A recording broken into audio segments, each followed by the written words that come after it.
అది 2007వ సంవత్సరం డిసెంబర్ 27వ తారీఖు. విజయవాడలోని శ్రీ దుర్గా లేడీస్ హాస్టల్. అదొక ప్రైవేట్ హాస్టల్. అపార్ట్మెంట్ ని లీజ్ కి తీసుకుని హాస్టల్ గా కన్వర్ట్ చేసి నడుపుతున్నారు. ప్రతి ఫ్లోర్ లో 2 ఫ్లాట్స్ ఉంటాయి. ప్రతి ఫ్లాట్ లో 2 బెడ్రూమ్స్, ఒక పెద్ద హాల్, ఒక చిన్న కిచెన్ ఉంటాయి.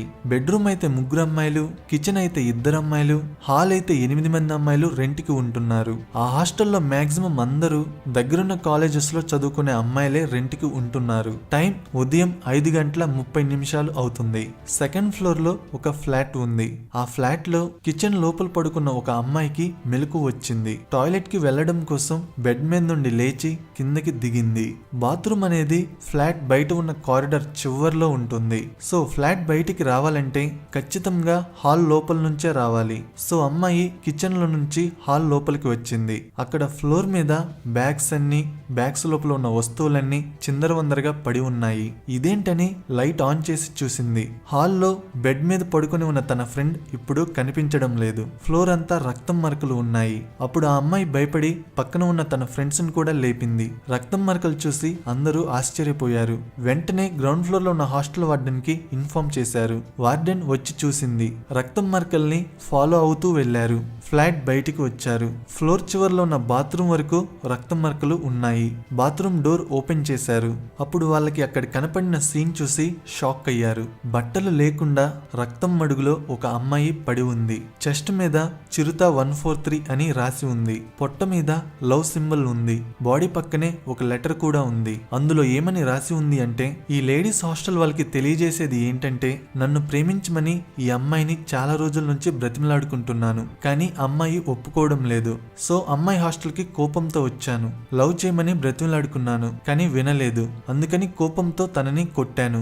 ఆ తర్వాత మానభంగం చేశాను. అడిగినప్పుడు ప్రేమించకపోతే మిగతా లేడీస్ కూడా ఇదే గతి పడుతుంది. ఇట్లు ఓ యువకుడు అని రాసి ఉంది. ఇదంతా చూసిన హాస్టల్ వార్డెన్ వెంటనే పోలీసులకి ఇన్ఫార్మ్ చేసింది. అప్పుడు పోలీసులు వచ్చి తాము చేయాల్సిన ఫార్మాలిటీస్ మొదలు పెట్టారు. ఈ హత్య అప్పట్లో మొత్తం రాష్ట్రాన్ని కుదిపేసింది. హంతకుడు ఎవరో పోలీసులు కూడా కనిపెట్టలేకపోయారు. 1 ఇయర్ తర్వాత ఒక అతన్ని పట్టుకున్నారు. అతనికి 14 ఏళ్ల జైలు శిక్ష కూడా పడింది. కానీ ట్విస్ట్ ఏంటంటే 8 ఇయర్స్ తర్వాత హైకోర్టు అతన్ని నిర్దోషి అని జైలు నుంచి విడుదల చేసింది.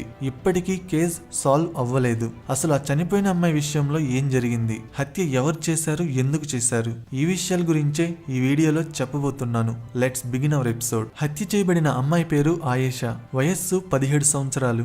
విజయవాడలోని నిమ్రా కాలేజీలో ఫస్ట్ ఇయర్ బి ఫార్మసీ చదువుతుంది. దగ్గరలోని శ్రీ దుర్గా లేడీస్ హాస్టల్లో ఉంటుంది. హత్య జరిగిన తర్వాత పోలీసులు ఇన్వెస్టిగేషన్ స్టార్ట్ చేశారు. హత్య జరిగిన ప్లేస్ లో హంతకుడి యొక్క foot prints, finger prints, Ayesha body మీద సిమెంట్ అండ్ లెటర్ దొరికాయి. వాటిని ఫారెన్సిక్ ల్యాబ్ కి పంపారు. ఫారెన్సిక్ వాళ్ళు దొరికిన సిమెంట్ నుంచి హంతకుడి యొక్క DNA ప్రొఫైల్ ని కలెక్ట్ చేశారు. ఎవరి మీద అయితే అనుమానం ఉందో వాళ్ళని పోలీసులు ఇంట్రాగేట్ చేయడం మొదలు పెట్టారు. ఫస్ట్ హాస్టల్ వార్డెన్, హాస్టల్లో ఉండే పని వాళ్ళని అనుమానించారు. ఆ తర్వాత తన రూమ్మేట్స్ ని అనుమానించారు. వాళ్ళందరినీ ఇంటరాగేట్ చేశారు. వాళ్ళ ఫింగర్ ప్రింట్స్ ని, DNA ని హత్య జరిగిన ప్లేస్ లో దొరికిన శాంపుల్స్ తో కంపేర్ చేసి చూశారు. కానీ మ్యాచ్ అవ్వలేదు. సో ఎవిడెన్స్ లేక వాళ్ళని వదిలేశారు. నెక్స్ట్ ఆల్రెడీ ఇంకొక మానభంగం కేసులో ఇరుక్కున్న గుర్వీందర్ సింగ్ అనే అతన్ని అనుమానించారు. ఇంట్రాగేట్ చేశారు. ఫింగర్ ప్రింట్స్ అండ్ DNA ని కంపేర్ చేశారు. ఇతనివి కూడా మ్యాచ్ అవ్వలేదు. సో ఇతన్ని కూడా వదిలేశారు. ఈ విధంగా చాలా మందిని ఇంట్రాగేట్ చేశారు. దాదాపు 56 మంది అనుమానితుల యొక్క ఫింగర్ ప్రింట్స్ అండ్ DNA ని కలెక్ట్ చేసి చూశారు. కానీ ఏ ఒక్కరివి మ్యాచ్ అవ్వలేదు. అప్పటికి 8 నెలలు గడిచాయి. ఇంతలో జూలై నెలలో విజయవాడకి 50 కిలోమీటర్ల దూరంలో ఉన్న నందిగామ అనే ఊరిలో ఒక ఇన్సిడెంట్ జరిగింది. అదేంటంటే నైట్ పూట ఎవరో ఒక అతను లేడీస్ హాస్టల్లో దూరి అక్కడ ఉన్న అమ్మాయిల్ని అసభ్యకరంగా టచ్ చేసి అక్కడ ఉన్న కొన్ని వస్తువుల్ని దొంగతనం చేయడం జరిగింది. ఈ ఇన్సిడెంట్ మీద నందిగామ టౌన్ పోలీసులు ఇన్వెస్టిగేట్ చేయడం మొదలు పెట్టారు. బాగా ఆలోచించారు. అప్పుడు వాళ్ళకి ఒక క్లూ దొరికింది. అదేంటంటే నందిగామలో సేమ్ ఇలాంటి ఇన్సిడెంట్సే 6 నెలల ముందు కూడా చాలా జరిగాయి. ఎలాంటి ఇన్సిడెంట్స్ అంటే అమ్మాయిల హాస్టల్స్ లోకి వెళ్లి వాళ్ళని టచ్ చేయడం, అక్కడ ఉన్న వస్తువుల్ని దొంగ దొంగతనం చేయడం లాంటివి. అంటే 2007 డిసెంబర్ వరకు జరిగాయి. ఆ తర్వాత 2008 జనవరి నుంచి జూన్ వరకు ఒక్క ఇన్సిడెంట్ కూడా జరగలేదు. 6 months గ్యాప్ వచ్చింది. మళ్ళీ జూలై నెలలో అలాంటి ఇన్సిడెంటే రిపీట్ అయ్యింది. అంటే మధ్యలో 6 నెలలు అతను ఎందుకు గ్యాప్ ఇచ్చాడు? కారణం ఏంటి? మళ్ళీ ఎందుకు మొదలు పెట్టాడు? ఒకవేళ అతనికి ఆ 6 నెలలు నేరం చేసే అవకాశం వచ్చుండకపోవచ్చు. అవకాశం ఎందుకు రాలేదు? ఒకవేళ అతను ఆ 6 నెలలు జైల్లో ఉన్నాడేమో, అందుకే నేరం చేసే ఛాన్స్ అతనికి వచ్చుండకపోవచ్చు. ఇప్పుడు రిలీజ్ అయ్యాడనుకుంటా, అందుకే మళ్ళీ సేమ్ నేరం చేశాడు అని పోలీసులు ఆలోచించారు. 6 నెలల ముందు అరెస్ట్ అయ్యి రీసెంట్ గా రిలీజ్ అయిన వాళ్ళు ఎవరైనా ఉన్నారా అని చెక్ చేశారు. అప్పుడు పోలీసులకి ఒకే ఒక అతని పేరు కనిపించింది. అతని పేరే సత్యం బాబు. సత్యం బాబు ఫోన్ దొంగతనం చేసిన కేసులో 2008 జనవరి నుంచి జూలై వరకు దాదాపు 6 నెలలు జైల్లో ఉన్నాడు. జూలైలో రిలీజ్ అయ్యాడు. సో నందిగామలో జూలైలో జరిగిన ఇన్సిడెంట్ అతనే చేసుండొచ్చామని నందిగామ టౌన్ పోలీసులు అనుకున్నారు. 2008 ఆగస్ట్ 11 రోజున సత్యం బాబుని అరెస్ట్ చేసి ఇంటరాగేట్ చేయడం స్టార్ట్ చేశారు. నిందితుడిని పోలీసులు నేరాలు జరిగిన హాస్టల్స్ దగ్గరికి తీసుకుని వెళ్లి అమ్మాయిలకి చూపించి, వీడేనా మిమ్మల్ని అసభ్యకరంగా టచ్ చేసింది అని అడిగారు. అవును సార్ వీడే అని అమ్మాయిలు కూడా చెప్పారు. అప్పుడు నందిగామ పోలీసులు అతనితో ఒక మాట అన్నారు. ఏమనంటే, అరే నువ్వు ఇప్పటి వరకు ఏమేం తప్పులు చేశావో, వాటిని ఎలా చేశావో అన్ని వివరంగా చెప్పు. తప్పుని నీ అంతటి నువ్వు ఒప్పుకుని అప్రూవర్ గా మారితే నీకు ఎటువంటి శిక్ష పడకుండా మేం చూసుకుంటాము అని చెప్పారు. అప్పుడు సత్యం బాబు ఆ మాటలు నమ్మి తను చేసిన ఒక్కొక్క నేరాన్ని వివరంగా చెప్పడం స్టార్ట్ చేశాడు. అలా చెప్పే ప్రాసెస్ లో ఆయేషాని ఎలా హత్య చేశాడు కూడా చెప్పేశాడు. అంటే నేరం జరిగిన 8 నెలల తర్వాత నిందితుడు దొరికాడు. సత్యం ఏమని వివరించాడంటే, నేను నందిగామ నుంచి ఒక లారీ ఎక్కి విజయవాడ వెళ్ళాను.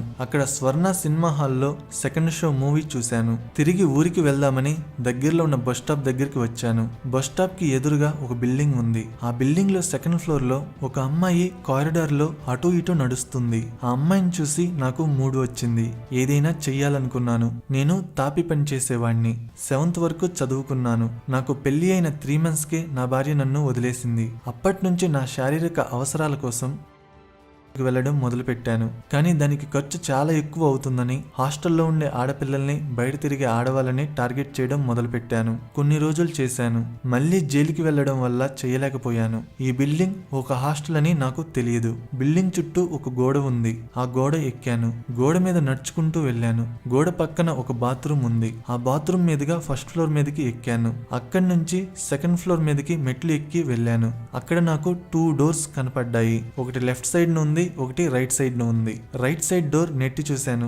లాక్ వేసిందనుకుంటా, కదలలేదు. లెఫ్ట్ సైడ్ డోర్ నెట్టాను. ఓపెన్ అయ్యింది. హాల్లో చాలా బెడ్స్ ఉన్నాయి. కానీ ఒక్క అమ్మాయి మాత్రమే ఒక బెడ్ మీద ఉంది. మిగతా బెడ్స్ అన్ని ఖాళీగా ఉన్నాయి. అమ్మాయి అటువైపుకు తిరిగి పడుకొని ఉంది. హాల్ పక్కనే ఒక చిన్న కిచెన్ ఉంది. దానికి డోరేం లేదు. లోపల 2 అమ్మాయిలు పడుకొని ఉన్నారు. హాల్ లోపల ఉన్న అమ్మాయిని ఏదైనా చెయ్యాలనిపించింది. కానీ ఏదైనా చేస్తే అమ్మాయి అరుస్తుంది. అప్పుడు పక్క రూమ్ లో ఉన్న అమ్మాయిలు లేస్తారు.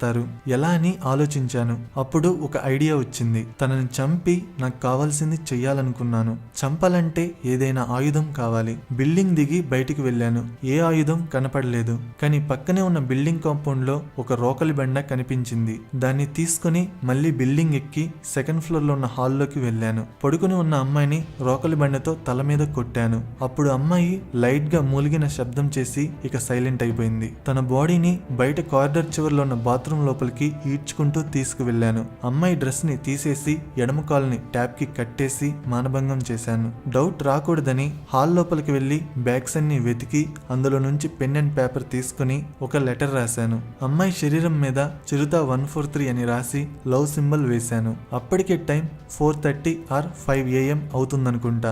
ఎలా వచ్చానో అలానే గోడ దూకి వెళ్లిపోయాను.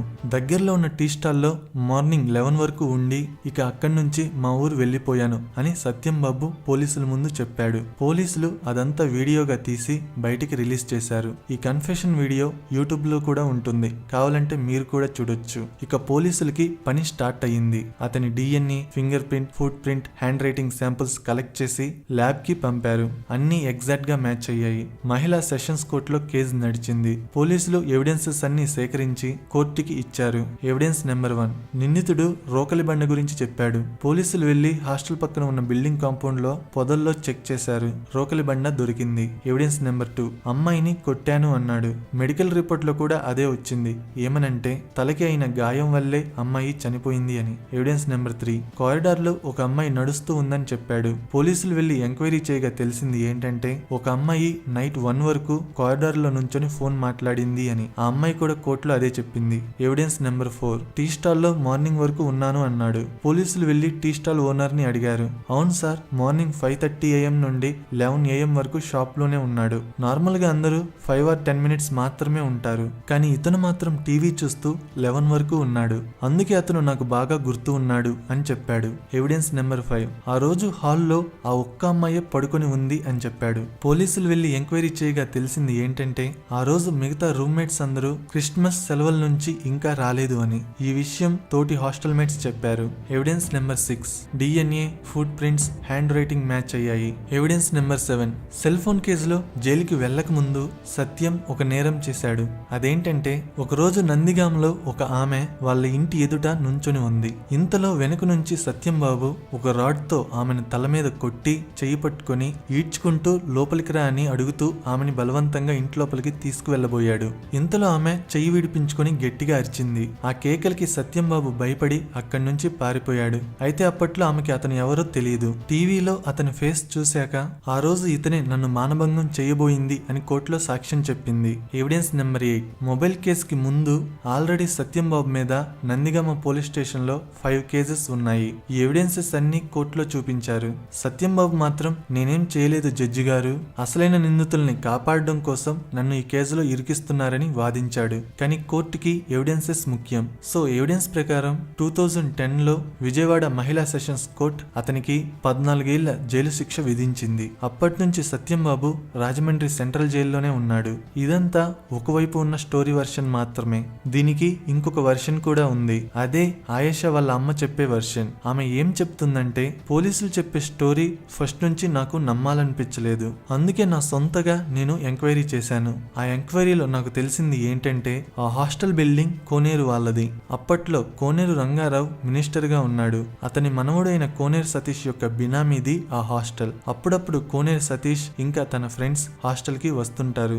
వార్డెన్ హాస్టల్లో ఉన్న కొంతమంది అమ్మాయిలతో వ్యభిచారం చేయిస్తుంది. ఆ వ్యభిచారంలో ఈ కోనేరు సతీష్ అండ్ అతని ఫ్రెండ్స్ కూడా పాల్గొంటుంటారు. హత్య జరిగిన ముందు రోజు నైట్ హాస్టల్ గ్రౌండ్ ఫ్లోర్ లో ఒక పార్టీ జరిగింది. ఆ పార్టీకి కోనేరు సతీష్ ఇంకా అతని ఫ్రెండ్స్, హాస్టల్ వార్డెన్, ఆమె హస్బెండ్ అటెండ్ అయ్యారు. ఈ పార్టీని చూసిన ఆయేషా తన ఫ్రెండ్స్ తో ఏమందంటే అదేంటి గర్ల్స్ హాస్టల్లోకి మగవాళ్ళని ఎలా చేస్తున్నారు, తప్పు కదా, నాకు భయంగా ఉంది, నేను హాస్టల్ ఖాళీ చేస్తాను అని అనింది. ఆ తర్వాత 9 PM కి ఆయేషా పడుకుంది. అయితే ఆయేషా యొక్క రూమ్మేట్స్ ఈ పార్టీ ఎవరైతే చేసుకున్నారో వాళ్ళకి బాగా క్లోజ్. ఎంతగా క్లోజ్ అంటే తన రూమ్మేట్స్ ఈ పార్టీ చేసుకున్న వాళ్ళతో అప్పుడప్పుడు పడుకుంటారు. ఆ రోజు ఆమె రూమ్మేట్స్ సెలవుల నుంచి ఇంకా రాలేదు. సో హాల్లో ఆయేషా ఒక్కటే పడుకుంది. అయితే ఈ పార్టీ చేసుకున్న వాళ్ళు తాగిన మత్తులో నైట్ 2 AM టైంలో ఆయేషా రూమ్ డోర్ కొట్టారు. ఆయేషా డోర్ ఓపెన్ చేసింది. ఏంటి మా రూమ్ కు వచ్చారు అని అడిగింది. తగాదా స్టార్ట్ అయింది. మీరు హాస్టల్లో ఇలాంటి కార్యకలాపాలు చేస్తున్నారని నేను కంప్లైంట్ ఇస్తాను అని ఆయేషా అనింది. వీళ్ళ కార్యకలాపాలన్నీ బయటపడతాయేమోనని భయంతో వాళ్ళు ఆయేషా తలని కిటికీ డోర్ కి వేసి కొట్టారు. అరుస్తుందేమోనని పిల్లోతో నొక్కి చంపారు. మార్నింగ్ పోలీసులు వచ్చారు. మమ్మల్ని 3 PM వరకు బాడీని చూడనివ్వలేదు. సో ఈ సమయంలోనే పోలీసులు అసలైన నేరస్తుల్ని కాపాడడం కోసం ఫేక్ ఎవిడెన్సెస్ ని క్రియేట్ చేశారు. నేరస్తులు మినిస్టర్ బంధువులు అవ్వడం వల్ల పోలీసులు వాళ్ళకే సపోర్ట్ చేశారు. నాకు ఒక థ్రెటనింగ్ కాల్ కూడా వచ్చింది. కేసు మీద ఎక్కువ ఫోకస్ పెడితే నీ చిన్న కూతురుకు కూడా ఇదే గతి పడుతుంది అని ఎవరో ఫోన్ చేసి అన్నారు. అప్పుడు నేను డీసీపీకి ఇన్ఫార్మ్ చేశాను. నేరస్తులకి రాజకీయ పలుకుబడి ఉండడం వల్ల పోలీసులు వాళ్ళని పట్టుకోవడం లేదు. సత్యం బాబుకి ఈ కేసుతో ఎటువంటి సంబంధం లేదు, అతను అమాయకుడు అని ఆయేషా వాళ్ళ అమ్మ చెప్పింది. ఇదంతా నీకెవరు చెప్పారు అని కోర్టు ఆమెను అడిగితే నాకు ఒక అతను చెప్పాడు, తన ఐడెంటిటీ ఎవరికీ చెప్పొద్దన్నాడు, అందుకే అతను ఎవరో చెప్పలేకపోతున్నాను, మళ్ళీ ఇంకొకసారి బాగా ఇన్వెస్టిగేట్ చేయండి, నిజం బయటపడుతుంది అని ఆయేషా వాళ్ళ అమ్మ చెప్పింది. సత్యం బాబు వాళ్ళ అమ్మ తన కొడుకుకి వచ్చిన జడ్జిమెంట్ ని ఏపీ హైకోర్టులో అపీల్ చేసింది. 8 సంవత్సరాల పాటు ఇరువైపులా వాదనలు కొనసాగాయి. ఈసారి హైకోర్టులో సత్యం బాబు వైపు ఉన్న లాయర్ ఏమని వాదించాడంటే పోలీసులు వాళ్ళ సొంత స్టోరీ రాసి బ్లాక్మెయిల్ చేసి సత్యం బాబు చేత వీడియోలో అలా చెప్పించారు. నేను నేను అలా ఎందుకు అంటున్నానంటే పాయింట్ నెంబర్ 1, రోకలి బండతో కొట్టాడు అన్నారు, కానీ దాని మీద ఎటువంటి బ్లడ్ మార్క్స్ లేవు, సో అది ఫేక్ ఎవిడెన్స్ అని అన్నాడు. దానికి పోలీసులు ఏమని రిప్లై ఇచ్చారంటే, హత్య జరిగిన 8 నెలల తర్వాత మేము ఆయుధాన్ని సేకరించాము, అప్పటికి అది ఎండలో ఎండి వానలో తడిచి ఉంటుంది, అలాంటిది ఇంకెలా రక్తం మరకలు ఉంటాయి అని అన్నారు. పాయింట్ నెంబర్ 2, తలపైన గాయం అవ్వడం వల్లే చనిపోయింది అన్నారు.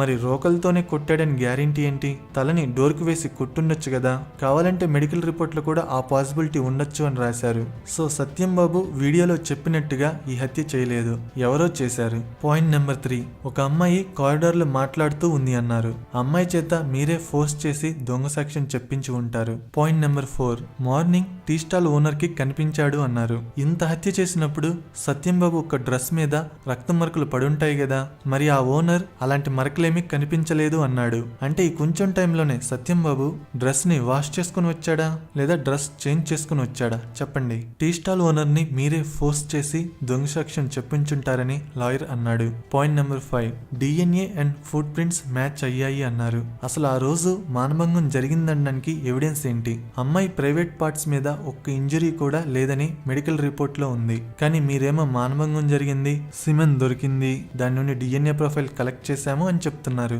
అసలు మీరు వీటన్నిటిని ఎలా కలెక్ట్ చేశారు? హత్య జరిగిన ప్లేస్ లోనే అవన్నీ కలెక్ట్ చేశారనడానికి ప్రూఫ్ ఏంటి? ఆ ఫుట్ ప్రింట్స్, DNA శాంపుల్స్ అన్ని మీరు క్రియేట్ చేసినవే అని లాయర్ అన్నాడు. పాయింట్ నెంబర్ 6, లెటర్ రాశాడు అన్నారు, బ్యాగ్స్ అన్ని కింద పడేశాడు అన్నారు, అమ్మాయిని ఈడ్చుకుంటూ తీసుకువెళ్ళాడు అన్నారు. మరి ఇంత చేస్తే చిన్న శబ్దం కూడా రాదా? కిచెన్ కి డోర్ ఏం లేదు, సో కిచెన్ లో ఉన్న అమ్మాయిలకి చిన్న శబ్దం కూడా వినిపించకుండా ఉంటుందా? వాళ్ళకి మెలకువ రాకుండా ఉంటుందా అని లాయర్ అన్నాడు. పాయింట్ నెంబర్ 7, కన్ఫెషన్ వీడియోలో అన్ని ఒప్పుకున్నాడు అన్నారు. ఎవరి ముందు ఒప్పుకున్నాడు?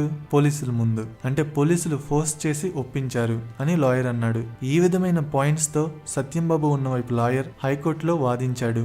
అందరి వాదనలు విన్న హైకోర్టు ఏమనిందంటే, సత్యం బాబు హత్య చేయలేదు అనిపిస్తుంది, 100 మంది నేరస్తులు తప్పించుకున్నా పర్వాలేదు గాని ఒక్క నిర్దోషికి కూడా శిక్ష పడకూడదు, సో కరెక్ట్ ఎవిడెన్స్ లేనందువల్ల సత్యంని నిర్దోషిగా వదిలేయండి, కేసుని తప్పుదో పట్టించినందుకు పోలీసుల మీద చర్యలు తీసుకోండి, చెయ్యని తప్పుకి 8 సంవత్సరాలు జైల్లో ఉన్నందుకు సత్యం బాబుకి ₹1,00,000 కంపెన్సేషన్ ని ఇవ్వండి అని హైకోర్టు తీర్పుని ఇచ్చింది. 2017లో సత్యం బాబు జైలు నుండి రిలీజ్ అయ్యాడు. పోలీసులు మాత్రం ఏమంటున్నారంటే, మేము ఎవిడెన్సెస్ ని రూల్స్ ప్రకారం సేకరించకపోవచ్చు, కానీ మేము కలెక్ట్ చేసిన ఎవిడెన్సెస్ అన్ని ముమ్మాటికి నిజం. కోనేరు సతీష్ హత్య చేశాడు అని వాళ్ళ అమ్మ చెప్తుంది, కానీ అతను ఇన్వాల్వ్ అయ్యాడని ఒక్క ఎవిడెన్స్ అయినా ఉంటేనే కదా అతన్ని మేము అరెస్ట్ చేసి ఇంటరాగేట్ చేసేది. హత్య జరిగిన టైంలో అతను హైదరాబాద్ లో ఉన్నట్టు కింగ్ ఫిషర్ ఎయిర్లైన్స్ టికెట్స్ చూపించాడు, DNA మ్యాచ్ అవ్వలేదు, అతనికి చెందిన ఒక్క ప్రూఫ్ కూడా దొరకలేదు. అలాంటిది అతను చేశాడని మేము ఎలా నిరూపించాలి? హత్య చేసింది పక్కాగా సత్యం బాబే,